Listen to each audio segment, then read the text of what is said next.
and in remembrance of Michael. May we all be inspired to go and let our lights shine. Rest in peace, our brother Michael.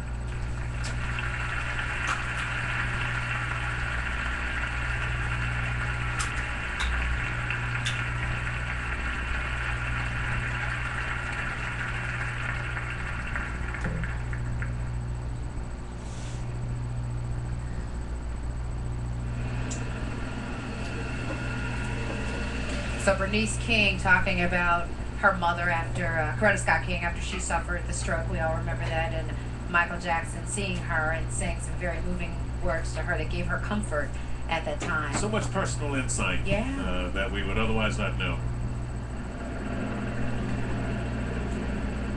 I'm Congresswoman Sheila Jackson Lee, and I hail from Houston, Texas.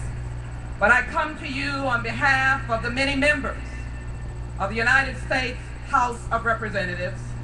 I come to you on behalf of the Congressional Black Caucus Chairwoman Barbara Lee, a Californian.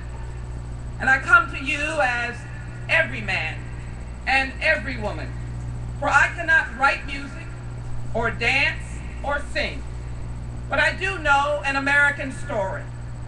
And to Mr. and Mrs. Jackson and this wonderful family of brothers and sisters and cousins, to Michael Joseph and to Catherine Paris and to Prince, all of these wonderful, beautiful symbols of America. And I can tell you as a member of the United States Congress, we understand the Constitution, we understand laws, and we know that people are innocent until proven otherwise. That is what the Constitution stands for.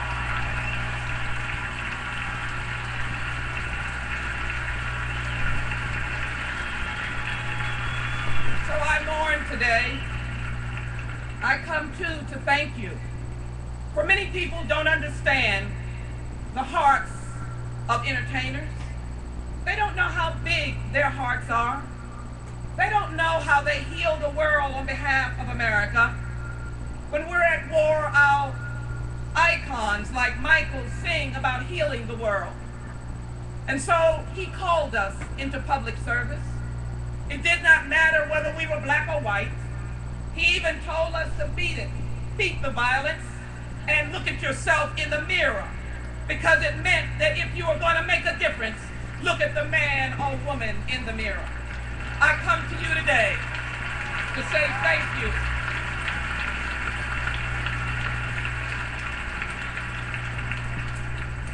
Some of you come from all faiths, and we respect that here in America. But there's a story whose theme is so symbolic of this young and beautiful man. I love the story of the Good Samaritan because it talks about those who walk by the diminished, the devastated, and the poor.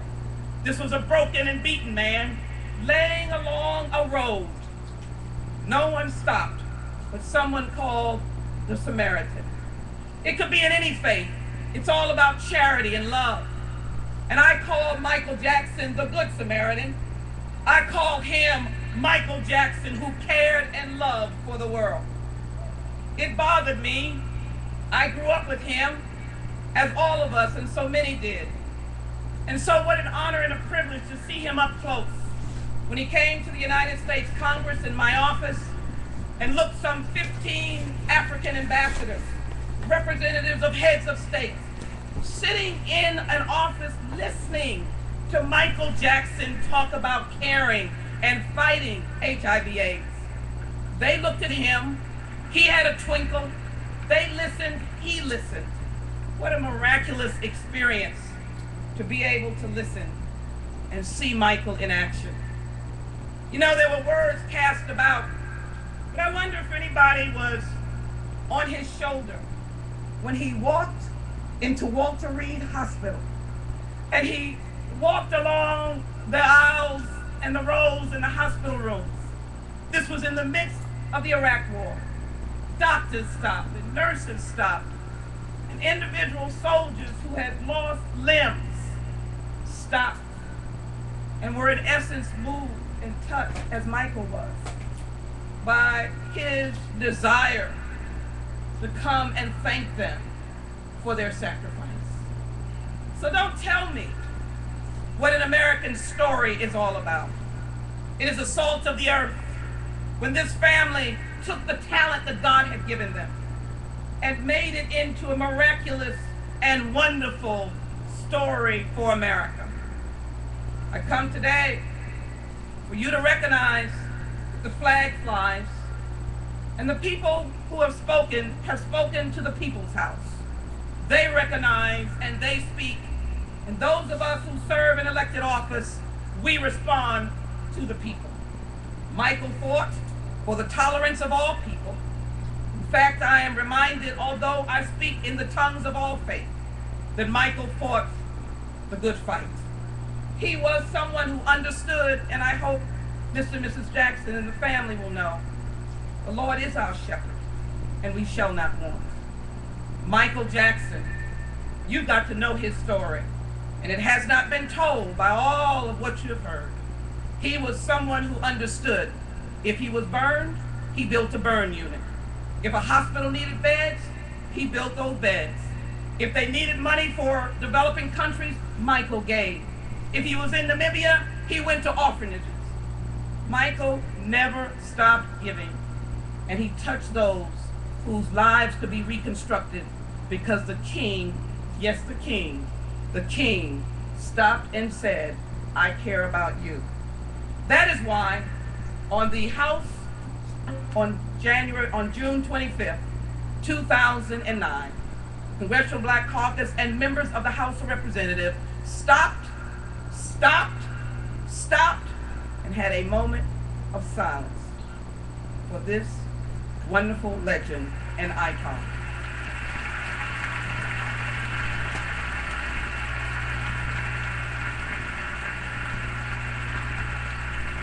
So to the family, let me simply come as someone that wishes she was long lost, Sheila Jackson Lee, but I'll keep looking and seeing, but coming to say to you that America appreciates and thanks you for Michael Jackson's life.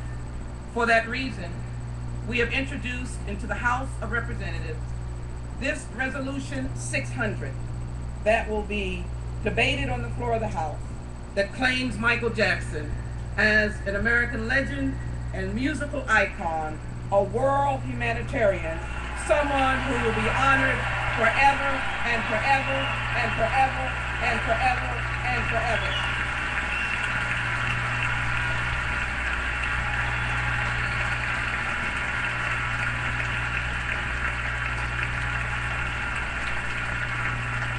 We are the world, and we are better because Michael Joseph Jackson lived.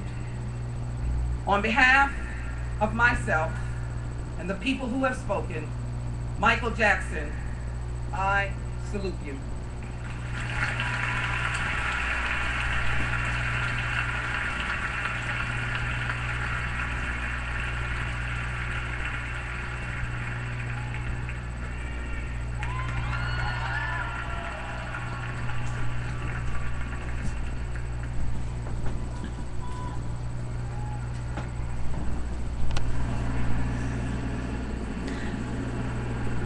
So Congresswoman Sheila Jackson Lee from Houston, making a special presentation to the family. And the proclamation on behalf of Michael Jackson. We just continue to hear so many moving tributes and reflections, fond reflections. I was particularly taken by Brooke Shields, who was very emotional, very funny.